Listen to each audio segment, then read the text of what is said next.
Hello guys, देखिए railway ने कुछ ऐसा धमाल कर दिया है कि जिसे देखने के बाद ऐसा फील हो रहा है कि भैया सच्ची में ही मेरा देश बदल रहा है। और मेरे भाई इसमें ग्रुप डी वालों का होने वाला बहुत फायदा। देखिए मुद्दे पर आते हैं सीधा सीधा जल्दी से।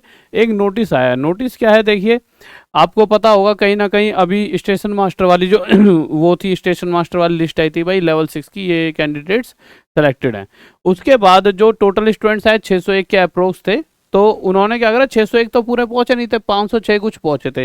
तो इन्होंने क्या करा, साफ साफ मना करा था, कोई वेटिंग लिस्ट का प्रावधान नहीं था। ये कहा था कि एनटीपीसी और साथ ही साथ ग्रुप डी में कोई वेटिंग लिस्ट नहीं लगाई जाएगी, जितना मतलब स्टूडेंट आया उतने को ही ले लिया जाएगा। परंतु अगर आप यहाँ क्लिक करोगे, जैसे आरआरबी चेन्नई पर मैं हूँ और यहाँ पर एक आया क्लिक है list of additional candidates short listed, तो इस तरह से एक नोटिस आया है।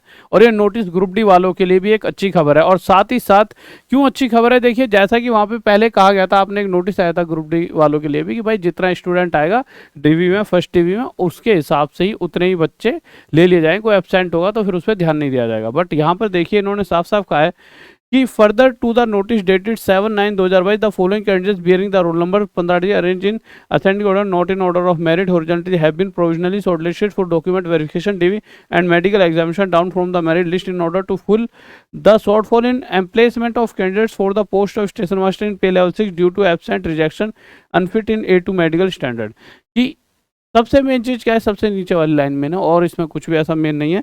देखिए क्या लिख रखा है यहाँ पे, इस लाइन को आपको समझना होगा।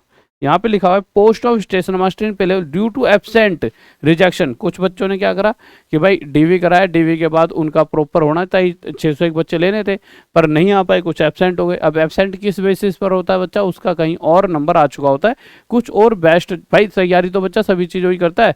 भाई एनटीपीसी वाला सीजीएल की भी तैयारी कर रहा होता है, तो कोई सीजीएल में लग जाए तो सीजीएल को फर्स्ट प्रेफरेंस देगा। अब जिस तरह से वो एनटीपीसी में लग गया, तो वो ग्रुप डी में जो ये एनटीपीसी जिस तरह से रिजल्ट दे रहा है, आप देखोगे कि 2-2, 3-3, 4-4 महीने सेकंड डीवी के लिए लग जाया करते थे, सेकंड वेटिंग लिस्ट निकालने में। आज तक इंडिया का इतिहास है 3-4-5 महीने से पहले सेकंड वेटिंग लिस्ट नहीं आती थी, और यहाँ सिर्फ 2 से 3 दिन के अंदर एक सेकंड वेटिंग लिस्ट आ रही है। तो एक कमाल ही करा है रेलवे ने, और इसका फायदा ग्रुप डी वालों को पक्का पक्का मिलेगा। और शायद यही सोचकर ये चीज़ों को कर भी रहे हैं कि जो 35,000 बच्चा अपना नाम वहाँ भी दर्ज करने वाला, वो पहले यहीं जॉब ले ले, और यहीं ले लेगा तो फिर वो वहाँ पर क्या कर देगा, एब्सेंट हो जाएगा, रिजेक्शन, ठीक है, अनफिट इन A2 मेडिकल। तो मैक्सिमम तो एब्सेंट वाली बात है, ठीक है। तो इस तरह से एब्सेंट हुआ है और ग्रुप डी वालों को फायदा होगा। अब ये कितने बच्चे हैं इस पे चर्चा कर लेते हैं। ये टोटल बच्चे 96 लेने थे, बट अभी 68 लिए हैं, यानी कहीं ना कहीं कुछ थोड़े बहुत और बच्चे जो रह गए हैं उनका क्या है कि डीवी में उनका टाइम लग रहा है, तो उसको आगे उनकी लिस्ट आ जाएगी, ठीक है।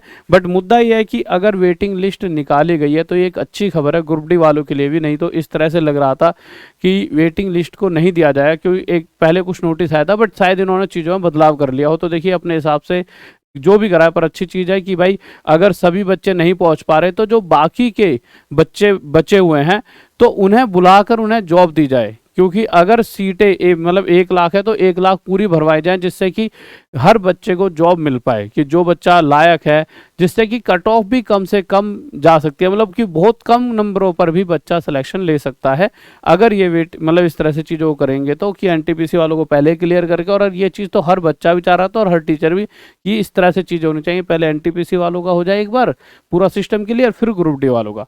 अब देखिए यहाँ से 2 बातें और निकल कर आती हैं। कुछ बच्चे जिनका मार्क्स कमाए, चाहे वो एनटीपीसी में भी नहीं हो और ग्रुप डी में भी, देखिए हो सकता है कि बहुत बच्चों को दुख हो रहा होगा, और दुख होना भी बनता है।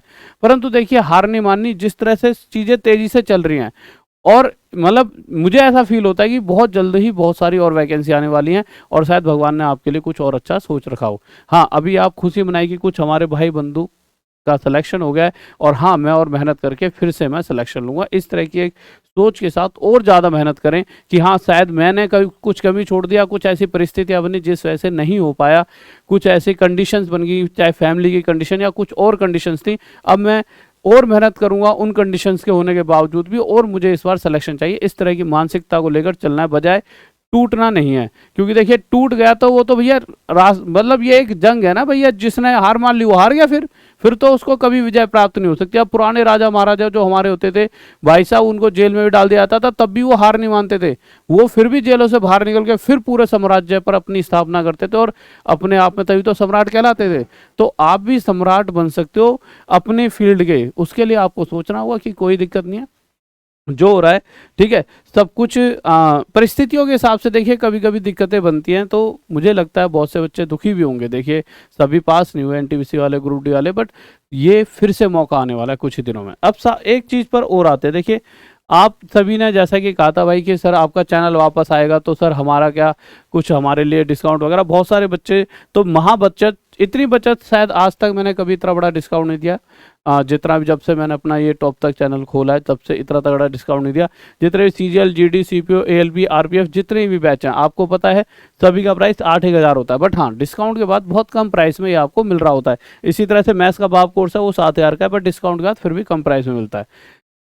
फिर भी अगर आप नॉर्मल कोचिंग में जाते हो तो किसी की भी 1 साल की फीस 8,000 होती है और किसी भी मैथ्स के अच्छे कोर्स की फीस 7,000 होती है। इसका टोटल अमाउंट 15,000 बनता है, जो कि एक मतलब ऐसी वैल्यू है जो एक अच्छे कोर्स की होती है। बट हमने क्या करा है इस बार 90% से भी ज़्यादा की छूट दे रहे हैं, और ये सभी जितने भी कोर्सेज हैं इन कोर्सेज के साथ साथ ये बिल्कुल मिलाकर दे रहे हैं, यानी 15,000 का सामान सिर्फ 800 रुपये में दे रहे हैं।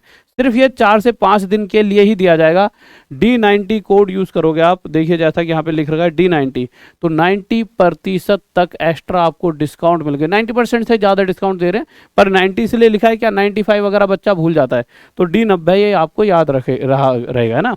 तो इससे तगड़ा आज तक कभी डिस्काउंट नहीं दिया। हाँ ये 4 दिन चलेगा, इसके बाद नहीं दे सकता, क्योंकि देखिए ज़्यादा डिस्काउंट देने से भी क्या होता है, होता क्या है कि भाई बच्चा अगर एडमिशन लेता है उस पर खर्चा तो होता ही है ना, तो उस चक्कर में फिर लॉस हो जाता है, फिर बहुत सारे टीचर्स की सैलरी वगैरह भी जाती है। बट हाँ वादा किया था तो वादा भी निभाएंगे, और दिवाली ऑफर भी, जैसा दिवाली पे आपके घर में मेरी तरफ से कुछ खुशियाँ पहुँच पाएँ, और जैसा कि हमारा चैनल भी आपने वापस लाने में सबने मदद करी है, तो आप जाके D90 code, D90 code use करके सिर्फ 800 में ये दोनों बैचेस का यूज़ कर सकते हो। और मैथ्स का बाप तो आपको पता ही है, और सभी टीचर्स हमारे चैनल पर आपको पता है 1 नंबर के हैं, ठीक है।